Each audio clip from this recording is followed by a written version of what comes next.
Joining us in the studio today is an internationally acclaimed and highly sought-after motivational speaker, internet safety expert, victim, abduction survivor, and missing persons advocate who has inspired millions through her message. Joining me now is Alicia Kozak from the Alicia Project. Thank you for joining us. I'm so excited to be here. Thank you for having me. I'm very excited to have you here to, give you questions and everything, interview you. So this is really exciting. It is. This is awesome. I've never got a chance to do this with students afterwards, so I'm really honored to be here, and your school is so amazing, and everything here is so amazing. Thank you. Very lucky. Thank you. That means a lot, honestly. So I will be asking you questions from that I've had myself and from other students that students and staff that I've sent and stuff over email, questions and stuff like that.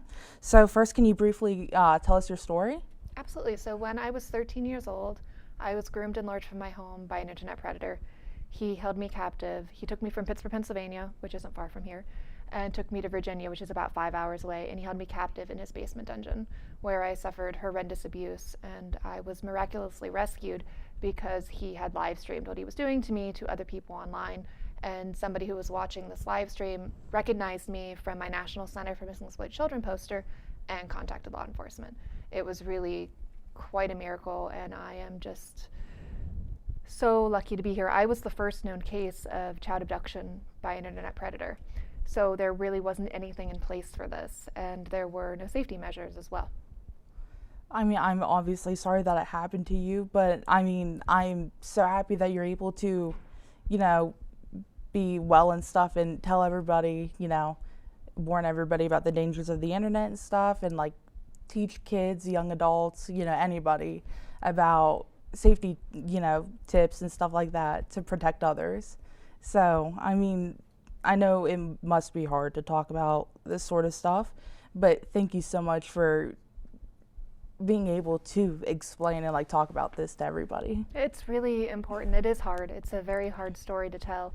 And in some ways, harder to tell now than it was years ago, because I am happy now. So I have to go back to a dark place and relive it, but it is so important. And my goal has always been to save one kid. And I know that I've done that.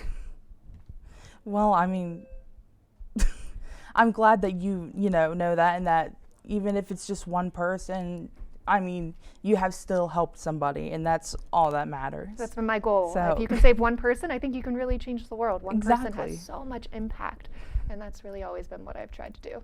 That's been my thing, because I look out in an audience, and I know these kids are going to go through something, or they have gone through some sort of trauma, and I can't save all of them. I can't save every kid on planet Earth, but if I can just save one, then it was all entirely worth it. So, what inspired you to talk about your story? Well, it sort of happened, I don't want to say naturally, but I realized very quickly how lucky I was to have been rescued. And I realized that this was happening to other children, and it was going to happen to other children, that this issue was only going to grow. And now looking at it 20 years from when it was then, it is definitely more of an issue in our lives. And at the time, nobody was talking about internet safety. It's a big reason why this happened to me, is that I didn't know what was dangerous, so I couldn't protect myself from it. And my goal was to go out and empower kids and help them to make the right choices and let them know that this is happening and that they have to be careful. And my big message was, if it could happen to me, it could happen to you. I started speaking out when I was 14 years old. And it was funny because some of the audience members were younger than me, but the majority of them were older than me. And I always felt, if I'm talking to high schoolers, they have a different authority than I do, and I'm telling them something that maybe they feel like they already know. And it was a very different experience, and it was very hard to do at the time. But I saw the impact. I remember my very first presentation. I completely froze, to be honest. I was very shy. I was very traumatized. And I remember thinking that my little voice, I have this little squeaky voice, and I'm very shy and I'm very quiet, and what difference am I actually going to make? Am I going to make a difference? And I remember during this first presentation, I completely froze. And my mom and I had written an entire script, and she came up and she was hiding behind the podium and she was reading off the lines to me. And I remember thinking after that, my little heart was broken, because I remember thinking, I'm not going to be able to do this. Like, I thought that I could, but this isn't going to work. And that thought was broken by this kid coming up and rushing and giving me a hug and saying, thank you so much for coming here. And I didn't know how dangerous this was, and I'm going to be more careful now. And I realized that it wasn't so much about me being this like amazing speaker. It was more about me being genuine and sharing my experience and my pain and my journey. That's honestly, I mean, very touching and stuff, that even just one person has helped you come this long. I mean, we have the ability to make so many changes in the world. We just have to speak up, and we have those little moments where we doubt ourselves, like I did in that moment. I just gave this presentation, I completely doubted myself and this entire journey I was about to go on. And then that one kid came up to me, and it made me feel like I had to keep going. And at each and every presentation, there's somebody who says that, like, you need to keep doing this, please don't stop. And it really does drive me forward. Well, I mean, it's just amazing, and that even kids my age, that, like you were saying, that obviously, like, we've heard this for years and stuff, like, you know, the internet's a dangerous place, you know. But even hearing it from someone that's, I mean, sadly been through it, it gives you a different perspective on it and stuff too. Instead of just some, even like an officer or something coming in and talking about it, just, you know, like. It makes it real. Yeah. The officer is really important too. And my story, or having a survivor come in, is also important. It just makes it puts it in your face and says, like, this actually really can happen. And that's always been what's been really so impactful, is telling my story and sharing that experience, but also sharing that healing journey, that I am a full and complete person who has gone through this, just like everybody else. It's not just a story on a magazine or on TikTok or on in the paper or wherever. It's a real person, and I think we have to really remember that when we hear these stories, that there are real people behind them who have experienced it. Yes, honestly. How has educating others about your story affected you and your life? In every way possible. So, like I said, I started sharing my story when I was 14. And at the time, I don't think I really thought through it, because we don't necessarily think through everything. And so I just kind of jumped right in and didn't think about what that would mean for me. I was so focused on saving others that I didn't care. And I would I'd do 5 or 6 presentations in a row, and they'd be an hour and a half, and I'd have no like rest break or food. It was just, I had to reach as many kids as possible. And I would pass out afterwards, and like my mom would sometimes like carry me to the car like a baby. Like it was really difficult at first, and it took me a long time to realize that I have to take care of myself too. As an advocate, that's something that is so important, and there's advocacy for so many reasons, and thankfully your generation is all about advocacy and making a difference. And that's something really important, is that you have to take care of yourself first, because you have to be strong enough to do what you're doing, or it's really hard to do.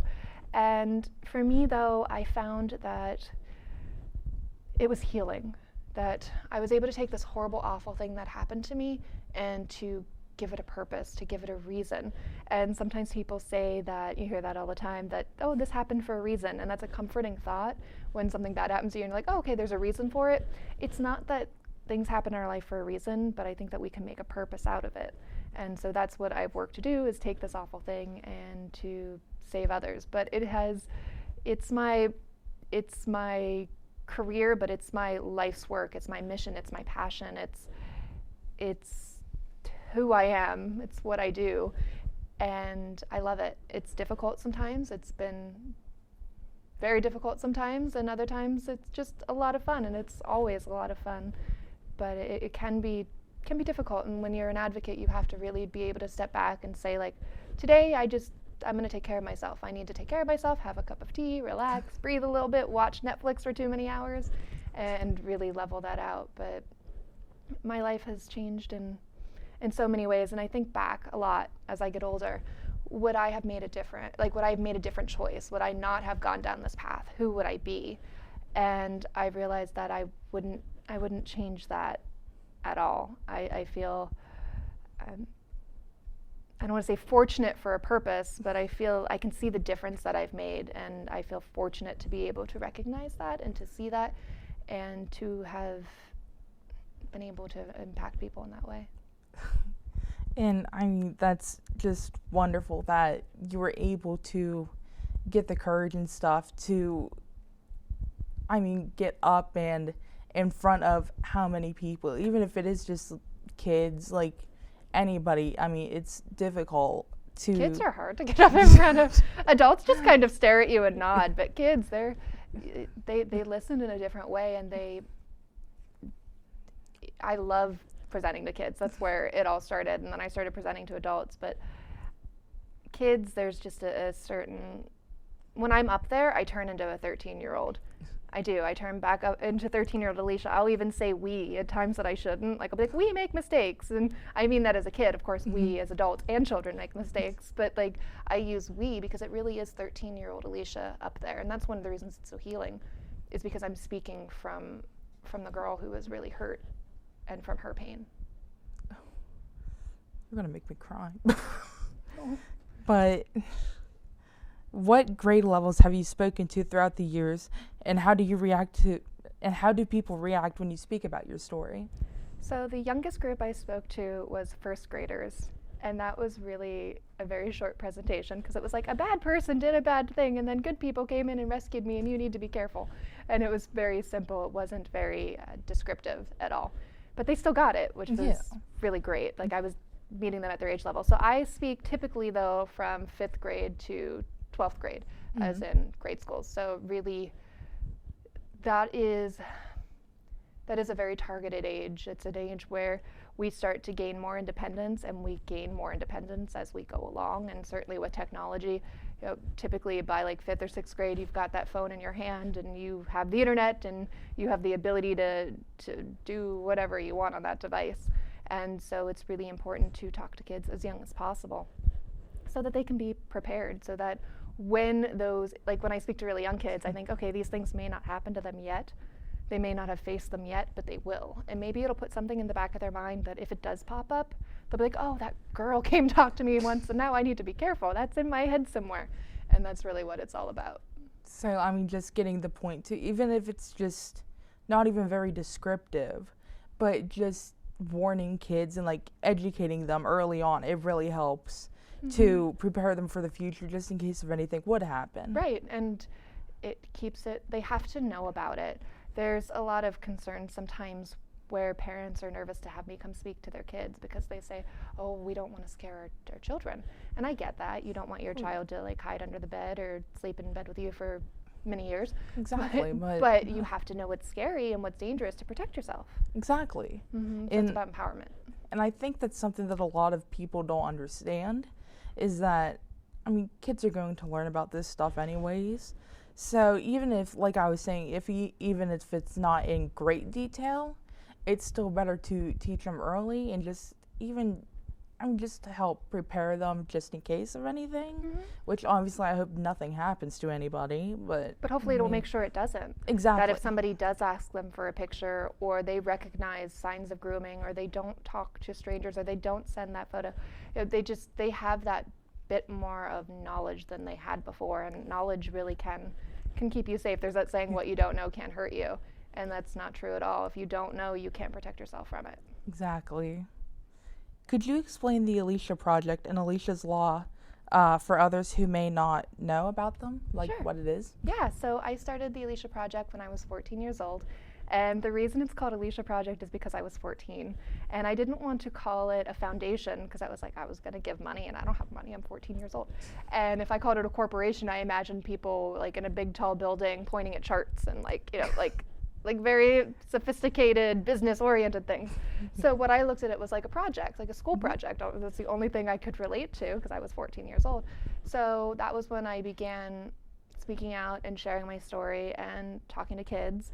And then soon I was talking to parents and teachers and law enforcement and training the FBI and talking to all sorts of different groups, talking to people and corporations, because like you said in the beginning of this, everybody could use this message. It's not just for kids, it's not just for parents, it's really anybody can fall victim to something online. So it's just about preparation and protection for everybody. And then that led me to working on Alicia's Law. In 2007, I testified before Congress for the Protect Our Children Act, and it passed, but it wasn't really funded properly. So then started the fight for Alicia's Law, which is the stateside version of that, and that funds the Internet Crimes Against Children Task Forces, the people who investigate these sort of crimes. It helps to fund them, give them training, boots on the ground, resources, so that they can rescue kids. That's, I mean, very sweet that even at such a young age that you started something so big to help others. Thank you. You're I had no welcome. idea what I was doing. Kind of still don't. Just keep moving forward. Really, that's a big part of it. Just keep going and saying yes to things that are good and no to things that are bad, and just like lead my way. But Alicia's Law has been really incredible, and I know that that has made a difference. And I've worked with different groups on that over the years. It's quite an undertaking to pass a law. It's passed in 12 states, but in Wisconsin they have a dog, and he is a canine officer, so he's a police dog. And what he does is he is able to sniff out technology. So he goes into crime scenes, and he is able to find maybe a drive or a micro USB chip that might be hidden that he can locate. And out of 400 searches, I just read this the other day, out of 400 searches that he's been on, over 300 of them, he has found things that law enforcement has missed. And it's not because law enforcement is lazy, or that it's that they failed in some way. It's just that he has a super magical sniffer, and he's able to locate those, and a case is only as strong as its evidence. So a lot of good things. A lot of people will say, I'm so sorry this happened to you, and I appreciate that, because I appreciate that empathy, but also so much good has come from it that I'm sorry it happened to me too, but I look to that positive side, and I think of all the good that has come from it, and it keeps me going. I mean, like, if it wouldn't have happened, like, how many kids out there would still be in trouble, or like, I mean, it's horrible to think about, but like, you may not know it, but you have saved so many kids, people just in general, just from something that you would think is so simple, and like that you started from such a young age and everything. It's just it's amazing. Thank you. You're welcome. And now for some questions that other people, students and staff, have sent in. That's exciting. How long did it take you to begin talking about what had happened? So I was rescued when I was 13, and then I turned 14 shortly after that. And it took me about a year to getting to tell my story. I took a little bit of time to heal. I certainly wasn't all healed. That's not how that works. And so I started telling my story at 14, so about a year after my rescue, which was very soon and very quick. And it's interesting because I look back now, and I was still learning my own story. I, of course, knew it, but how to tell it and how to process it. And I can remember there were times that I would have flashbacks in front of the students, and I would like start crying, and then I'd be like, we need to work through this. Like, let's work through this together. I just had a flashback. Let me tell you what it was, if it was something I could tell them. And let's work through this together. I want to talk to you about healing and how this works and what flashbacks are. So it was really, I healed so much in front of my audiences, like in real time as well. And I think that was one of the things that made it really impactful to kids too, because it was that real pain. It wasn't just a story. Yeah, like it was happening in front of them, like whether they know it or not, like it's just... There was one time I stood up, it was in front of college students, and I completely forgot who I was. Like, I didn't know who I was. I just completely blanked. And I like opened my eyes, and there's all these kids, and college kids, and I'm like, I have to talk to them about something. I have a microphone, I'm supposed to do something, and I didn't know. And I just started talking like, hi, I'm here, and I don't really know why, and I know I've been really traumatized, so let me figure it, and like, again, kind of figured it out, but it was this real experience. I just kept going and talking to them about that trauma and how for that moment I froze and how difficult it can be to present. As a student, you know that it can be really difficult to get up in front of your class. As there is somebody who does broadcasting, it can be a little nerve-wracking. So it's an experience for sure. It honestly is, and just, I know I keep saying it, but just being so brave and stuff to get up in front of people, to be able to, tell your story and stuff. Like, it's just, it takes a lot. It does, and I think too that when something bad happens to you now, and it's televised or people know about it in some way, that you're almost supposed to speak out. Like, I see that all the time where a child is recovered from a kidnapping situation or abusive situation, and I see in the comments like, oh, what are they going to do? How are they going to make a difference in the world? And I think that's awful. Well, yeah. You shouldn't push that on somebody. It should definitely be a choice, because again, advocacy is difficult. Exactly. If they want to come out with it, like their story and stuff, that's their choice. And pushing them can only, it could make things worse. Exactly. And, people stressful. say it's so brave that I speak, and I get that, because I can look back at the 14-year-old that I was, and I'm like, oh, that was brave of her. But the fact that I think bravery is living your life how you want to live it, and not letting this moment define everything about you, that you instead define it. What was the best way to overcome the situation and be able to open up about it to others? Well, it was really hard at first. There were many nightmares, many flashbacks, all these little moments in my life that I was doing again for the first time. So the first time, like, I had slept with the lights off, or the first time my parents and I had driven through a toll booth. Like, these little moments that are so simple, but I was reliving them again for the first time after this trauma. The first time I ate a meal that was similar, the first time I ate off those plates the night that we had that dinner. It's a process. And people sometimes put a timeline on healing, and they think that you're supposed to be at a certain point, at a certain time, and that's not how it works. You heal on your own time, and sometimes it's 1,000 steps forward and 999 steps back. Like, it really is, it can be a incredibly slow process that sometimes you don't even recognize until all of a sudden you're just a little bit stronger, and then you're a little bit stronger, and then you're a little bit stronger, and then you have a downfall, and you're like, I'm not strong. But then you pop right back up, and you just keep going. And I think such a big part of healing is reconnecting to who you were before this trauma.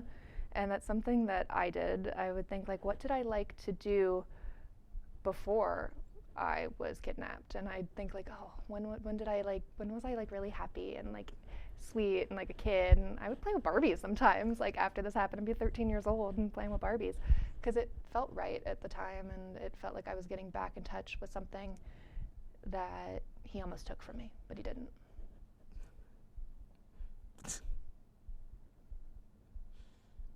I promised myself not to do this. No, it's okay. We'll both start crying, and then it just turns into, you're doing a great job.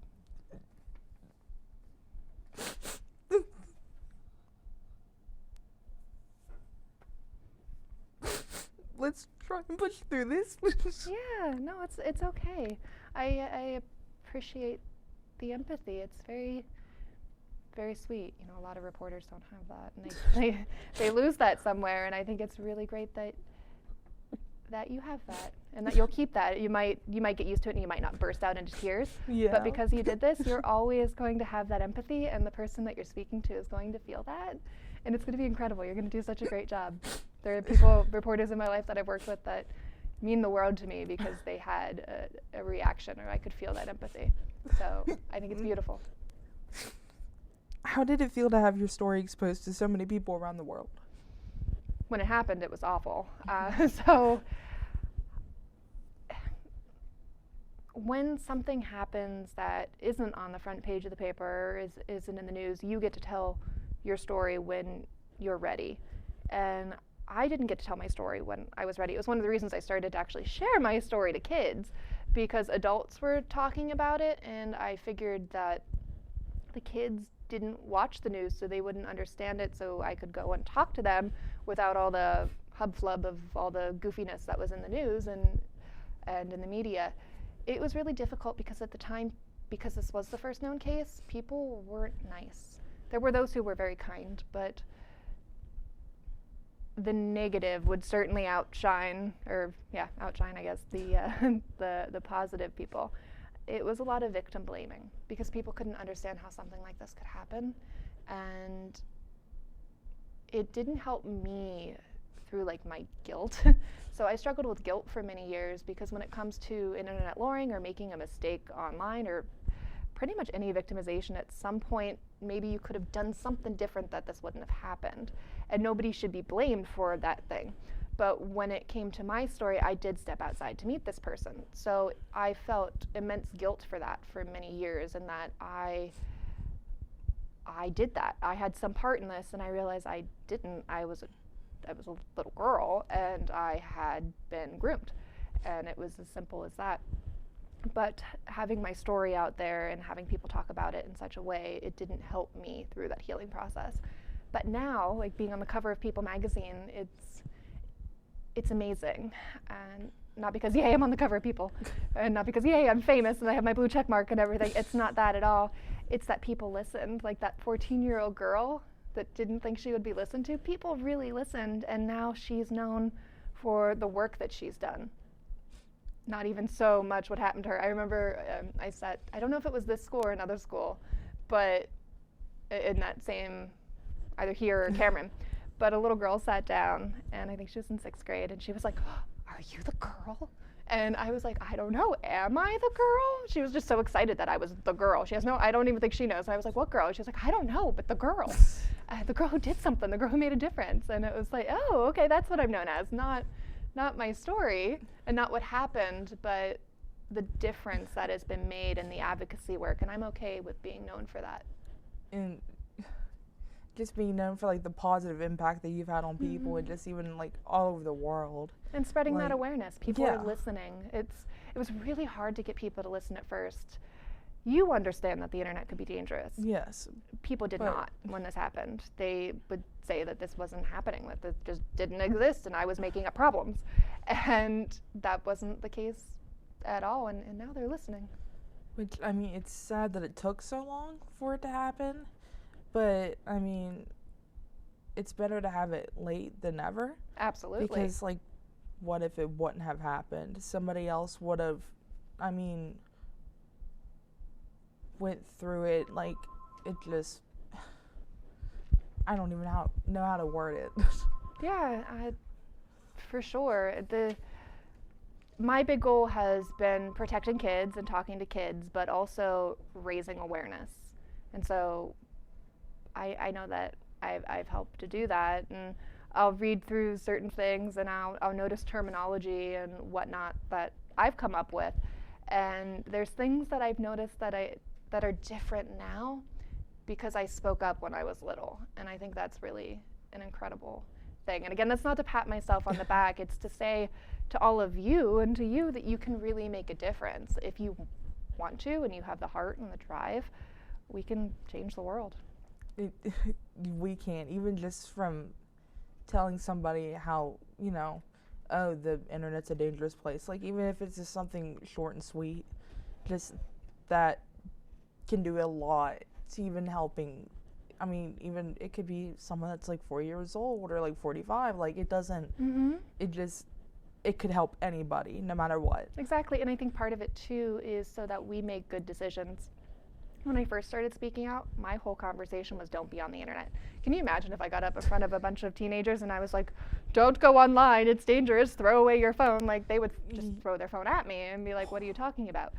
And so the conversation has really changed to being responsible and to making good choices, because you have so much power to do that. You have the ability and the responsibility to protect yourself, and you have to do that.